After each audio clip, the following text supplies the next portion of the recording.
Halo semuanya, perkenalkan kami dari kelompok 7. Nah, pada kesempatan kali ini kelompok kami akan membahas mengenai riset dalam perilaku konsumen. Sebelum masuk ke materi, izinkan saya memperkenalkan anggota kelompok kami. Yang pertama ada Safina, yang kedua ada Fatimah, yang ketiga ada Filza, yang keempat ada Salsa, dan yang terakhir ada Nida. Nah, sekarang kita masuk ke pengertian riset itu apa sih? Menurut KBBI nomor 5, kata riset merupakan suatu penelitian secara bersistem, teratur, berurutan, dan tidak berantakan, kritis, didasari oleh pemikiran yang dalam, dan ilmiah bersifat ilmu. Jadi, di dalam riset ini, seseorang dapat melakukannya berdasarkan pola sistematis dan segala prosedur ilmiah yang ada, bukan berdasarkan keinginan yang bebas atau opini sendiri dalam proses melakukan suatu riset. Kali ini kelompok kami ingin membahas mengenai riset dalam perilaku konsumen. Nah, riset dalam perilaku konsumen ini memiliki dua paradigma teman-teman. Yang pertama ada penelitian kualitatif dan yang kedua ada penelitian kuantitatif. Penelitian dengan pendekatan kualitatif bermaksud untuk memahami dan mendalami fenomena tentang apa yang dialami oleh subjek penelitian. Sedangkan pendekatan kuantitatif merupakan pendekatan ilmiah dalam penelitian yang bertujuan untuk menguji konsep penelitian ke dalam kelompok yang lebih besar. Nah, sekarang kita masuk ke kelebihan dan kelemahan dari penelitian kuantitatif. Nah, kelebihannya itu keakuratan hasil yang didapatkan lebih kuat karena menggunakan aspek-aspek pengukuran, perhitungan, rumus, dan kepastian data numerik atau angka dari penelitian yang sedang dilakukan. Lalu selain kelebihan, pasti ada kelemahannya dong. Kelemahannya itu membutuhkan dana yang lebih mahal untuk melakukan pendekatan ini. Nah, sekarang kita masuk ke pembahasan mengenai metode apa sih yang dilakukan dalam penelitian kuantitatif. Yang pertama itu ada metode pengamatan. Pengamatan dalam riset perilaku konsumen berguna untuk yang pertama, membantu pemasar memperoleh pemahaman mendalam tentang hubungan antara orang dan produk dengan melihat mereka membeli dan menggunakan produk. Yang kedua, membantu peneliti mendapatkan pemahaman yang lebih baik tentang apa yang dilambangkan oleh produk. Dan yang ketiga, banyak digunakan oleh para peneliti interpretatif. Lalu yang kedua ada metode percobaan.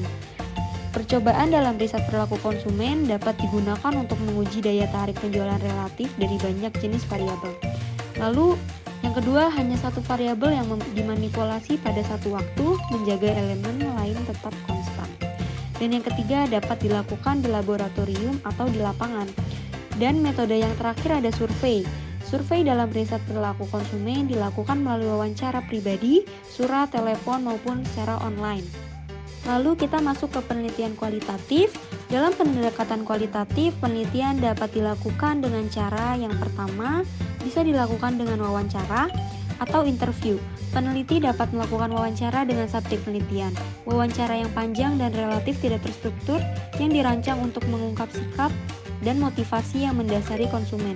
Dapat memberi pemasar ide-ide berharga tentang desain produk dan memberikan wawasan untuk memposisikan atau memposisikan ulang produk. Yang kedua ada kelompok fokus atau focus group discussion.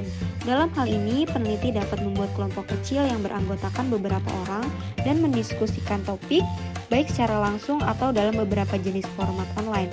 Responden didorong untuk mendiskusikan minat, sikap, reaksi, motif, gaya hidup, perasaan mereka tentang produk atau kategori produk, dan pengalaman penggunaan. Responden direkrut berdasarkan profil konsumen dan berdasarkan spesifikasi yang ditentukan oleh manajemen pemasarannya. Lalu yang ketiga ada analisis metafora. Berdasarkan keyakinan bahwa metafora adalah metode pemikiran dan komunikasi yang paling mendasar.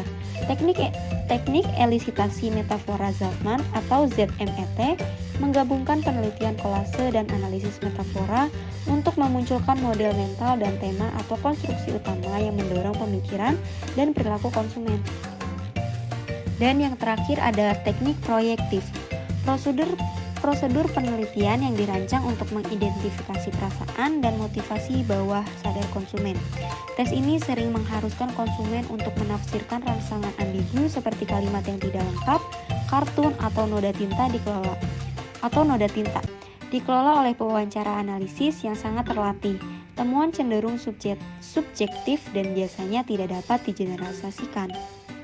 Nah, sekarang kita masuk ke bagian tentang penggabungan temuan penelitian kualitatif dan kuantitatif. Jadi penggabungan temuan ini merupakan pendekatan penelitian gabungan dari pendekatan kualitatif dan pendekatan kuantitatif.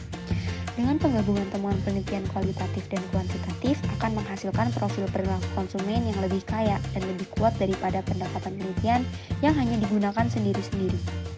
Nah, sekarang kita masuk ke bagian langkah-langkah dalam riset konsumen. Yang pertama, kita bisa menentukan tujuan penelitiannya. Yang kedua, mengumpulkan dan mengevaluasi data sekunder. Dan yang ketiga, kita merancang studi penelitian utama. Yang keempat, mengumpulkan data primer. Yang kelima, menganalisis data. Dan yang terakhir, menyiapkan laporan temuan. Lalu ada beberapa instrumen dalam pengumpulan data yang terdiri dari yang pertama ada kuesioner, digunakan terutama untuk penelitian kuantitatif, dapat dikirim melalui pos atau dikelola oleh pewawancara secara langsung atau melalui telepon. Dapat disamarkan atau tidak disamarkan untuk tujuan sebenarnya. Dan pertanyaan dapat bersifat terbuka atau tertutup. Lalu yang kedua ada inventaris pribadi, menyajikan serangkaian pernyataan di mana responden menunjukkan tingkat persetujuan atau ketidaksetujuan mereka.